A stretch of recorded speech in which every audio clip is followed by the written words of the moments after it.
Hey everybody, Crypto Mentor 99. How you doing? I've got a special guest on and his name is Joseph. And before we introduce Joseph, I want to brag on him a little bit. So I'm on a Telegram channel for another crypto project that I like, and I put something out like, "Hey, does anybody want to be interviewed?" Well, Joseph said, "Yeah, why not? Get a hold of me." So we got a hold of each other. And Joseph, thanks for responding on my Telegram. Uh, Thanks for having me. I guess that was kind of a unorthodox way of beginning this, but as you mentioned before, I got to start somewhere. Um, I guess finding you there was funny because I think peer-to-peer trading platforms are kind of a relatively newer and innovative way for people to exchange cryptocurrencies, and I think there's a lot to learn out there. So, just wanted to help you spread the message. so I found, I'll just kind of get this local coin swap out of the way at the beginning. I found local coin swap either in the pre-ICO or the ICO stage a million years ago. Hmm. And one of the things, honestly, that drew me to it, and I don't know like a whole lot about it. I mean, I read the white paper again and again, but that was months ago. But was the LCS tokens that I have 4 times a year? There's going to be dividends Hmm. given to the LCS token holders, and even Wow. though it's only rolled out, there's only been one dividend Paid. whatever. But that's one of the reasons that I got involved. And it's a really, again, there's other projects that I'm involved in, but I mean, it's a really young group of people in Australia that I'm just having a fun time with. So, anyhow, Are most of their employees in Australia? um, some of the, I just call them leaders, co founders, they're in Australia, and a lot of the admin people are in Australia. So if it's, I'm in the central part of the United States. So if it's like morning for me, they're going to bed, like everything's kind of, switched. But I'm just having just a really, really honestly, Joseph, a fun time. Not that I'm on, Telegram, 5 hours a day, but it's a great group of young people that they make me feel young, I guess. I don't know. Yeah, well, my to be quite frank, my exposure with local CoinSwap and their any of their employees or their community is probably less than a month old. Although, kind of from the inception of me getting to know them, I've been curious to learn more at every step of the way. And so most of my exposure has been with, might be Penelope or Sure. Kevin. Yeah. Just had a phone call with Penelope the other day, and I don't know if it's her Australian accent or I don't know, her bubbly personality. But we were only, I think we were only supposed to talk for 30 or 40 minutes, and then we ended up talking for about 80 to 90 minutes. So probably a sign of a good relationship. Yeah. But yeah, I think they're kind of spread around the world. But I guess it sounds like they must have kind of a base there in Australia. Yeah. So I always like to start from the beginning when I have people on, Joseph. So again, we talked about this a little bit during the pre-interview. Just kind of give us a feel for, how, when, and where you got interested in cryptocurrency. Like when did you Yeah, first hear about it? yeah. Well, I guess my story starts how most people would start with cryptocurrency. I think almost everybody has now heard about it in 2017 or 2018 with the precipitous rise. But other people who are a little bit more tech oriented typically heard about it somewhere around 2012, 2013, something like that. And I still remember when my friend had introduced me to it, the concept of Bitcoin. And I don't remember exactly when it was. I would guess probably somewhere around there, 2012, 2013. And at that point in time, there was Bitcoin. And to be honest, I don't really remember when the Ethereum ICO was, but Mm-hmm. I I remember I didn't even know really what a wallet was or how to exchange any cryptos, and so I had to ask my friend, each step of the way, and he's like, you know what, if you can't figure this out, maybe you shouldn't really hold any cryptocurrency. And I was determined. So I was like, you know what, screw you. And I guess I started learning about it, but I made the same mistake that most people have made, which was to not invest more money in it, Yeah. or to just learn more about the technology. So I ended up throwing in about something like $400 into Dogecoin, Yeah. Dogcoin, Yep. however Yep. you pronounce it. Um, and I left it on some centralized exchange, another rookie mistake, and totally forgot about it. And then probably about a couple of years ago during the 2017 bull run, I went back to check in and see if it was still there. I had no idea how many coins I had or what the value might be, and then I found out that the exchange had already embezzled most of the funds, or I think probably all the funds, and there was a class action lawsuit, and so I tried to submit. Actually, had like maybe a few weeks left in the class action lawsuit to submit Mm. a complaint or as part of it, Mm-hmm. and I couldn't prove how many Dogecoin I had, so that was essentially wasted money. But who knows? It might have actually been worth a couple $1,000s if I'd still had it. But I would like to think that it wasn't for free. I think that I probably learned a lesson. Yeah. So nowadays, I typically try to keep my money off of centralized exchanges. Obviously, I think that's most people here would probably know that that's the smarter play, because I think most people will probably make some type of a mistake in the industry eventually. Yeah. I would just say, hopefully, that your price of learning the lesson wasn't too significant. So, anyways, it wasn't until probably mid 2016 that I really, I kind of probably took 2 or 3 year hiatus off of it, and Mm-hmm. probably somewhat relevant to the price. But then I really started getting more interested when Bitcoin was probably about 600 to $800 during that rise. I think it was you kind of bottomed out around 200, and then I remember still telling all my friends like how much opportunity I thought I saw in there, and how it was going to be their last time to buy Bitcoin below $1,000. Some of them listened to me, most of them didn't, and I also told them, I was like, I don't want to be the one to tell you I told you so, which is kind of very similar to how I feel right now. 5,000 might sound like a lot of money for a Bitcoin, but I think most people in the industry would see a lot greener pastures. And it's kind of funny because I saw some stat the other day that said, most people they won't that don't that aren't in the industry, they won't make any purchases of right now, but then they'll buy it when it's about $30,000, Yeah. and they'll see it taking off and they'll get the FOMO. But to quote Marilyn Monroe, if you don't appreciate me in my bad times, and you don't Yeah. deserve me at my best time. If you can't handle me at my worst, you don't deserve me at my best. And so I think that's a fair analogy for cryptocurrency or Bitcoin. That's good. So, Joseph, you kind of answered this a little bit. So, my next question was going to be in your sphere of influence, the people that you see on a, daily, weekly, or monthly basis, would they have any grid at all for cryptocurrencies or digital assets? Um, I would say yes and no. So uh, I'm located, although I'm from the United States, I've been living in Medellin, Colombia for the last close to 4 months. Kind of sometime after the new year, I made my way down here. And so Medellin is a more entrepreneurial and slightly more tech savvy area of Colombia. You couldn't go to a small pueblo and expect many people or any people to really know much about Bitcoin there. But actually, one thing I've been coming across is more and more retail shops that accept cryptocurrency. Wow. Like, actually, Dash Colombia is a pretty burgeoning organization down here.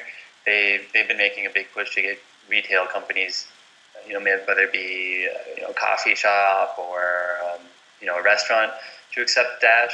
And so obviously the people that accept cryptocurrency like Dash, they already have somewhat of an understanding about cryptocurrencies, but there's still a lot of people in that category of thinking it's magic internet money, or they might have heard the word Bitcoin, but they don't actually know really anything about it. Yeah. Although with the economic conditions in Venezuela kind of Oh over gosh. pouring into Colombia, where I think we're seeing that combined with the other initiatives, more cognizance amongst the public there. And it's not like I'm cheering for the bolivar to collapse, although it seems to almost have fully collapsed already. Um, I think most people don't understand cryptocurrency because they've been blessed with the good fortune of not having their fiat currency having collapsed by now.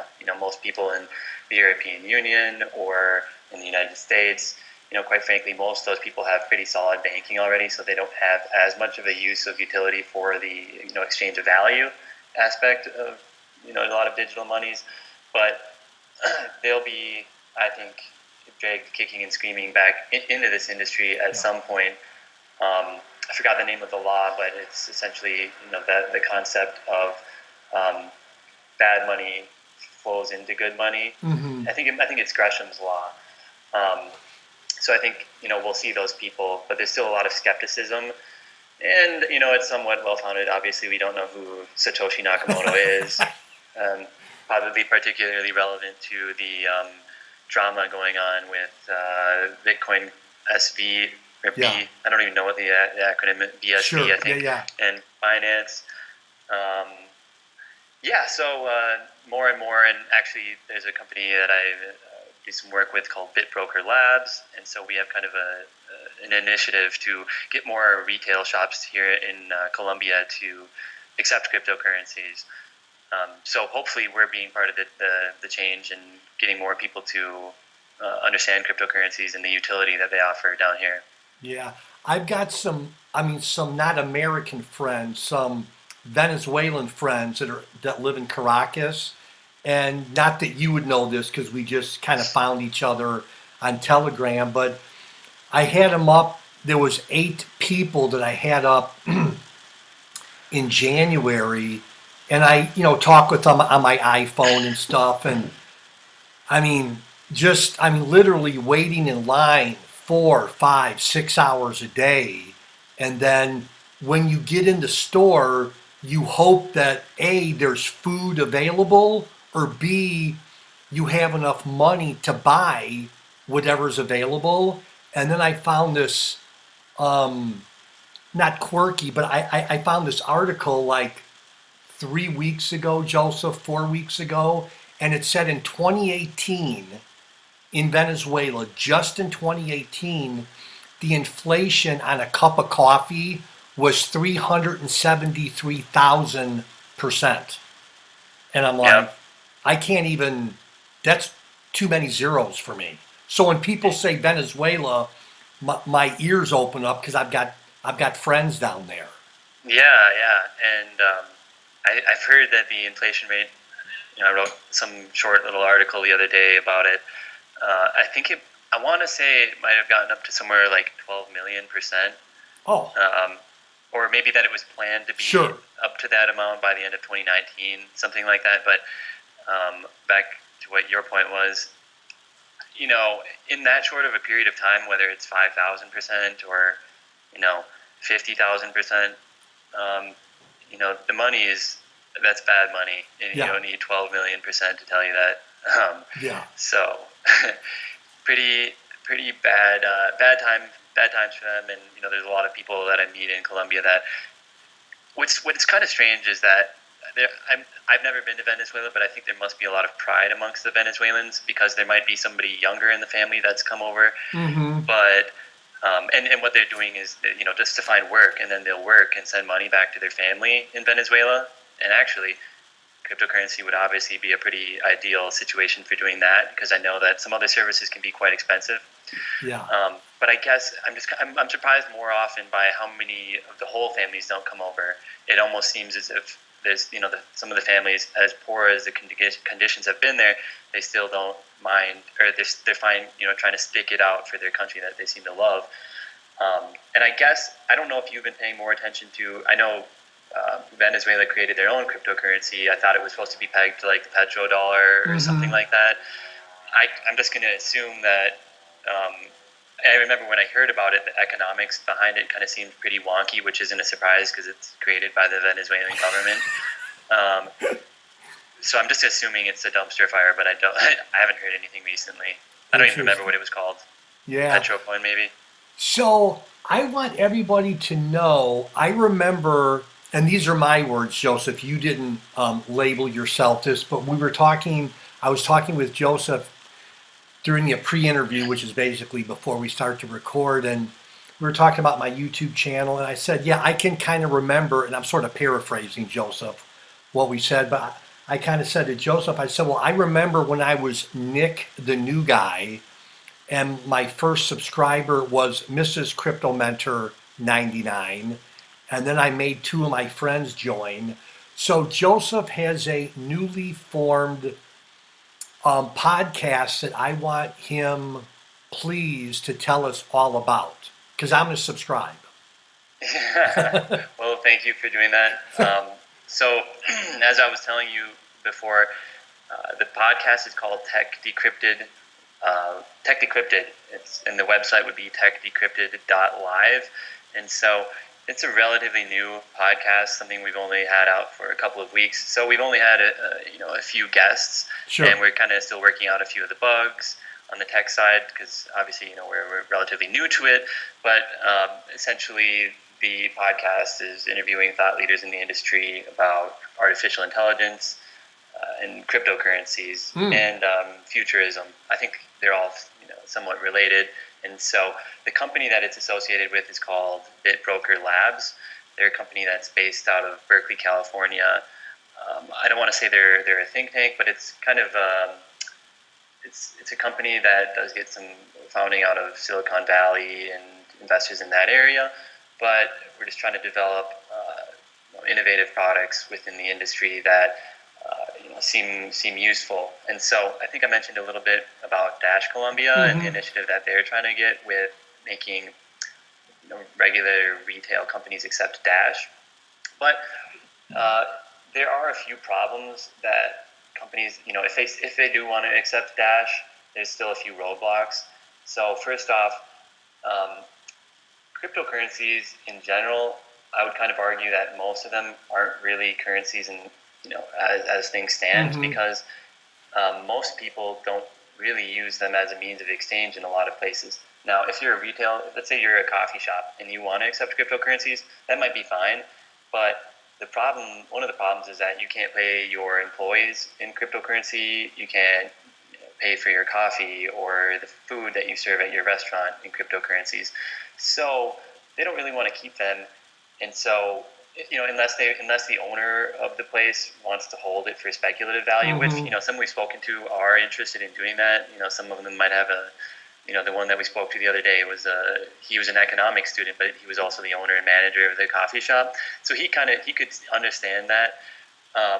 But so the idea of our product would allow and it's called Peso Pay. I guess a little bit of alliteration, and they use Colombian pesos here.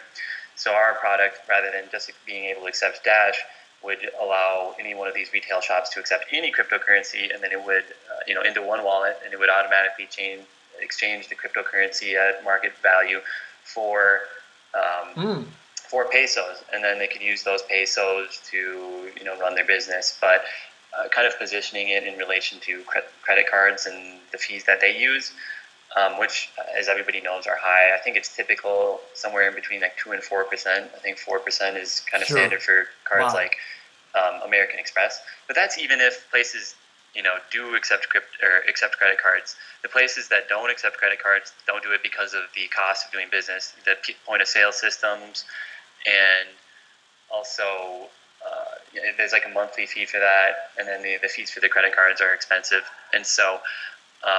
We're kind of trying to position ourselves for that, and if we can get things to be economic enough, I think we can see it become successful. So we've kind of been starting that campaign, but I guess things are a little bit interesting here in Colombia, just based on I think there's a few factors. Their history with drug trafficking and just dealing within the drugs industry, and so I think there's a lot of businesses that only accept cash, and I can't help but be suspicious that some of them are only doing it because they want to launder money. And so banks therefore are pretty suspicious if you have, if you're moving very decent sizes of money and you're not doing a good job of accounting of it. So there's a few variables, but Hmm. it's a cool product, and I think there's tons of opportunity in Latin America. People are still getting to know even the basics about it. So over the course of the next 10 to 20 years, Yeah. obviously we could see some other economic conditions like things in Venezuela. If we have I think if we have somewhat of a worldwide crisis, economic crisis, somewhat like we saw in 2008, that could Yeah. precipitate the adoption of cryptocurrencies. But regardless of the adoption, there's a lot that has to be done on the side of education and just general knowledge of how things work and security. And that stuff's not going to happen quickly. Hmm. There's as fast as technology can develop, our brains aren't necessarily kind of suited for that. And so, however fast the technology might develop, that's one thing. But the general knowledgeability is another thing, which is kind of unfortunate because so much of what people's attention is just based around the prices. And Yeah. I think all of us are interested in the price, but it's not always the number one priority. Like some people that we know. Sure. No, I'm asking this because I don't know the answer, but I'm always looking for more information about Central America.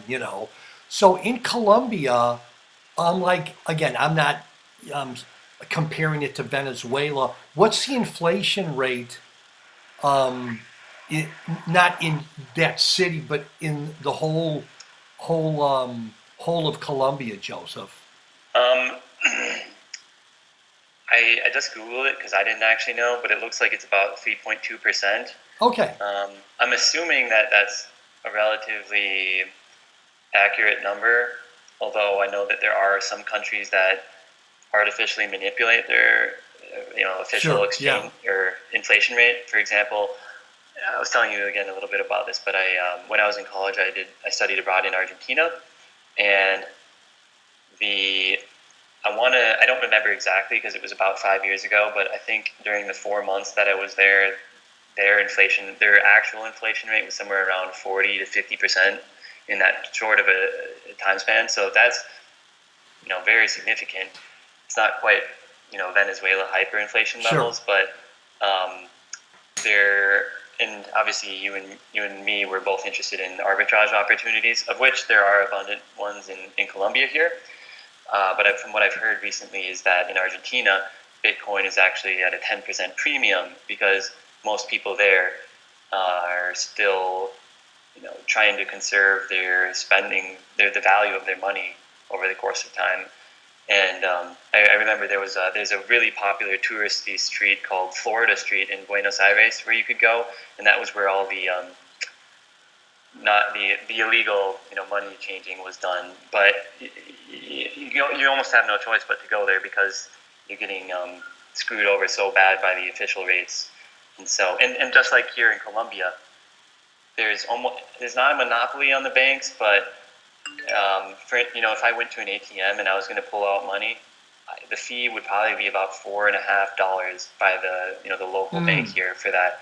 And that's I almost can't remember anywhere in Minnesota that has any fees that are regularly that high. And so banks here, they still have somewhat of a grip on the options out there. And so, if you have any alternatives, more power to you. Yeah, interesting. So we've been going on 30, 35 minutes.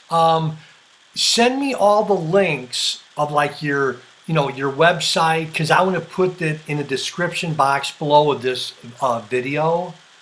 Okay. And again, you've kind of had um, an interesting life in your short 28 years. In some ways, I wish I were you, Joseph, but I'm not, so here I am. So I always give the person that I'm interviewing kind of the last word. Hmm. So is there anything in the next couple of minutes that you want to maybe say about the podcast, the website, yourself, or just cryptos in general that maybe you haven't, that you just want to get the last word in? Yeah. Well, I guess It wasn't until recently that I started to uncover the value of peer-to-peer trading platforms, but I think the future of them will be very interesting to watch. As I was reading about recently, um, in I think it's in Africa, the leading peer-to-peer platform was called Paxful, something like that. Okay. Does that sound familiar? Yes. Yeah, and then I think the one that a lot of people are familiar with is local bitcoins, but um, local CoinSwap has some pretty cool options upcoming, and I think they're going to be a player. Hopefully, we can make some significant moves here down in South and Central America. But yeah, get off my high horse on I would just encourage everybody out there who might be more used to Yeah. centralized or even obviously decentralized exchanges have advantages over them, but just find out a little bit more about how they work and yeah, great opportunity there. As for me, I mentioned the techdecrypted.live website that we have. Mm. I encourage anybody to go there and check that out. Also, check out our company BitBroker Labs out of Berkeley, California. And then for me personally, my Twitter and Instagram handles are the same. It's COADROAD, Code Road, at Code Road. So um, there's that. And yeah, I think that's probably the best way to get a hold of me if anyone is interested. But yeah, thank you very much for having me on.